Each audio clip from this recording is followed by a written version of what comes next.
Utama BNPB Padang Pariaman, Sumatera Barat. Selamat sore Bapak. Selamat sore pemirsa TV One. iNews TV, Bapak Rustian, bersama saya Arlista. Iya, Pak Rustian, saya mau mengkonfirmasi untuk data dari BNPB sendiri. Sebenarnya untuk distribusi bantuan ke Padang ini seperti apa? Apakah sudah tepat sasaran? Baik, terima kasih. Dapat kami sampaikan dalam 2 hari ini cuaca sangat bagus sehingga semua sebagian sudah surut sungai-sungainya dan sudah dilakukan pembersihan oleh masyarakat, dan tempat-tempat terisolir sudah dipastikan dengan menggunakan pesawat udara, heli, dan ini sudah dilakukan, dan masyarakat dengan bantuan udara ini sudah dipastikan semua sudah mendapatkan bantuan dasar logistik yang dibutuhkan oleh masyarakat. Baik, saat ini data dari BPBD Padang sendiri sudah ada berapa korban yang meninggal akibat bencana ini, Bapak? Baik, sampai kemarin itu 90 orang sudah ditemukan meninggal dunia, dan hari ini 39 orang meninggal dunia. Rinciannya Kabupaten Agam 13 orang, Kabupaten Padang Pariaman 14 orang, Kota Padang 5 orang, Kabupaten Padang Pariaman 7 orang. Ada 39 orang meninggal, lantas untuk 39 hari ini. 39 hari ini total berarti ada berapa banyak yang meninggal, Bapak? 39 orang. Sebelumnya kemarin sampai sebelumnya lagi itu 90 orang yang meninggal yang sudah ditemukan. Hari ini 39 orang. Totalnya 129 orang. Baik, total 129 orang, Bapak. Lantas dari BNPB sendiri ada berapa banyak warga yang dilaporkan hilang oleh keluarganya, Pak? Hilang itu 118 orang. Baik, lantas untuk bantuan ataupun jalur yang mungkin terputus akibat bencana banjir dan tanah longsor, ini ada berapa titik, Bapak? Ya, ini perlu kami sampaikan bahwa hampir di semua kabupaten kota yang kami sebutkan tadi, Kabupaten Agam, Kabupaten Pasaman Barat, dan juga Padang Pariaman, serta Tanah Datar, ini memang dan pesisir selatan, ini memang jalan ada yang putus dan ada jembatan juga yang putus. Dan ini tadi kami sudah rapat dengan kepala daerah, dan itu dipastikan dalam beberapa hari ini kita akan memasang jembatan beli.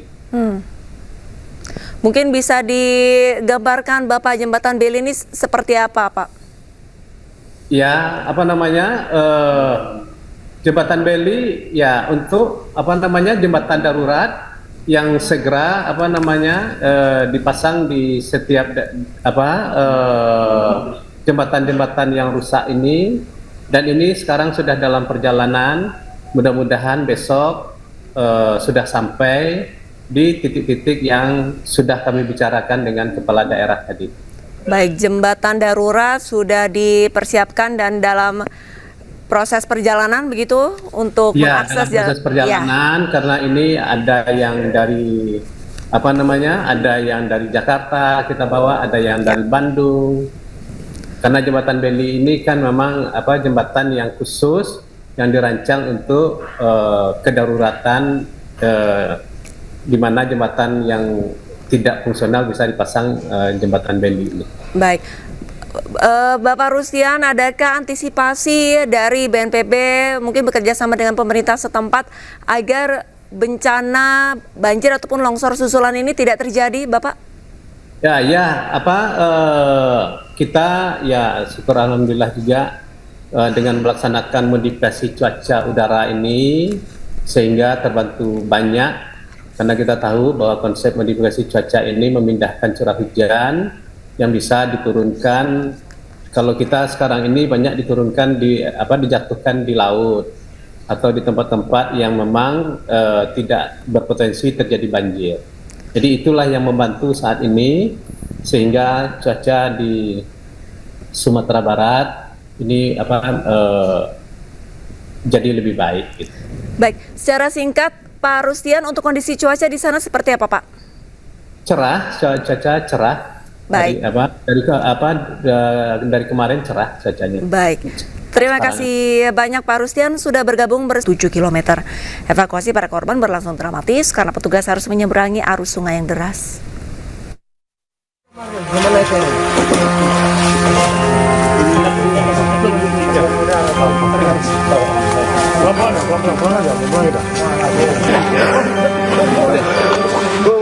Petugas gabungan terus melakukan pencarian korban banjir bandang yang menerjang Kecamatan Batang Toru, Kabupaten Tapanuli Selatan, Sumatera Utara. Tidak hanya di lokasi bencana, petugas memperluas lokasi pencarian hingga ke aliran sungai dan menemukan jenazah korban di areal perkebunan sawit yang berjarak 7 km dari lokasi banjir bandang. Hingga Minggu siang, Puskesmas Batang Toru telah menerima 40 jenazah korban dan merawat 186 korban luka ringan dan luka serius. Sampai saat ini korban sudah mencapai 40 orang ya, yang belum bisa dievakuasi ada kira-kira 7 orang. Berapa Bu? 7 orang. Untuk korban luka sendiri Bu? Yang luka-luka? Iya. Nah, kalau diperkirakan di sini dengan di posko-posko yang ada pengungsi ya, berkisar kira-kira 400 lebih kurang 400. Untuk di puskesmas sendiri ada berapa orang? 186 ya. Kami ini butuh beberapa kantong mayat lah. Nanti kan ada lagi mayat-mayat yang berdatangan, kami butuh lah untuk tempat jenazah. Saat ini petugas di lapangan masih terus berusaha membuka akses jalan yang tertutup bongkahan kayu dan lumpur agar mempercepat proses pencarian korban yang masih dinyatakan hilang. Dari Tapanuli Selatan, Sumatera Utara, Indra Mulia Siagian, iNews melaporkan. Pemirsa, untuk mengetahui situasi terkini terkait banjir dan longsor di Sumatera, kita sudah terhubung dengan rekan Indra Mulia Siagian di Tapanuli Selatan, Sumatera Utara. Selamat sore Indra. Indra, bagaimana kondisi di sana? Ya baik, dapat kita sampaikan kondisi saat ini cuaca di area lokasi berada di Kecamatan Batang Toru saat ini cerah ya. Cerahnya cuaca ini sudah berlangsung selama 3 hari. Di mana untuk aktivitas sendiri saat ini petugas kepolisian TNI Polri dan petugas gabungan ini masih berusaha membersihkan material-material banjir bandang yang berada di badan jalan. Di samping itu mereka terus masih berupaya untuk membangun jembatan supaya dapat melintas ke areal warga yang saat ini masih terisolasi. Baik, demikian kita. Baik, berarti ada desa yang masih terisolasi, tapi untuk data yang Anda peroleh, kira-kira ada berapa banyak jiwa yang masih terisolasi dan belum mendapatkan bantuan di sana? Tadi, baik dapat saya sampaikan, tadi saya sempat berbincang-bincang ya dengan salah satu warga ini yang desa terisolasi itu berada di Kabupaten Tapanuli Tengah ya, Alisa. Di mana mereka ini warga Kabupaten Tapanuli Tengah ini tidak mendapatkan makanan, sembako serta pakaian itu sama sekali. Akibatnya hal ini terjadi lantaran terputusnya ruas jalan yang menghubungkan Kota Sibolga ke Kabupaten Tengah dan sendiri ke tempat mereka tinggal. Jadi kalau menurut perkiraan mereka tidak bisa tidak memberikan jumlahnya, namun ini banyak Bang, di sini banyak kami yang terisolasi. Bahkan sampai saat ini kami sendiri mau mencari makanan aja mereka kesulitan, seperti itu, Alista. Apakah ada upaya dari petugas untuk mendistribusikan bantuan ke daerah yang terisolasi? Ya, berdasarkan data yang kami informasi yang kami terima tadi, ini petugas masih berupaya dulu untuk membersihkan material dan serta membuat jembatan-jembatan supaya bantuan-bantuan tersebut bisa tiba kepada mereka, mulai dari dipikul hingga sebelum akhirnya disebarkan kepada para korban yang terdampak ya, Alisa. Indra, seberapa parahkah akses yang tidak bisa dilalui petugas untuk memberikan distribusi kepada warga yang terisolasi? Aksesnya ini sebenarnya perlu kami sampaikan ya, Alista. Ini ruas jalan itu ada sekitar 20 meter. Itu terputus total. Jadi di situ petugas hanya bisa mengandalkan kayu dari material banjir bandang itu sebagai jembatan untuk menghubungkan daerah Tapanuli Selatan ke Tapanuli Utara. Dan dari jembatan itu dengan arus yang cukup deras ya di bawahnya itu, disitulah mereka memikul barang-barang berserta seperti sembako, baru sandang pangan yang lainnya, Alista.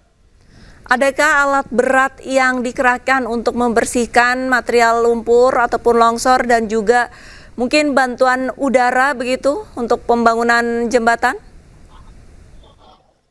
Untuk saat ini untuk pembangunan jembatan belum ada belum ada menggunakan alat berat ya, Alista. Tapi kalau untuk membersihkan material itu menggunakan alat berat. Kalau pembangunan jembatan sempat dilakukan dengan menggunakan alat berat jenis beko ya, Alista. Kalau membersihkan material lumpur dan kayu dari luar jalan ini kemarin sempat menggunakan 2 alat berat jenis eskavator dan loader. Baik, Indra, untuk memberikan bantuan kepada warga yang terisolasi ini kita bagaikan berkejar-kejaran dengan waktu begitu. Kira-kira membutuhkan berapa lama petugas membangun jembatan untuk pendistribusian bantuan sendiri? Kalau jembatan sementara sudah rampung ya, bisa dilintasi hanya untuk pejalan kaki saja. Oke. Kalau untuk kendaraan sendiri belum bisa jadi mereka stop di satu titik gitu kan di Tapanuli Selatan ini sebelum akhirnya nanti menyebarkannya ini ke dengan cara dipikul, Alista. Baik, terima kasih banyak informasinya. Indra Mulia Siagian melaporkan langsung dari Sumatera Utara dan jaga kesehatan serta keselamatan. Selamat kembali bertugas, Indra. Pemirsa Breaking News akan segera kembali usai jeda, tetaplah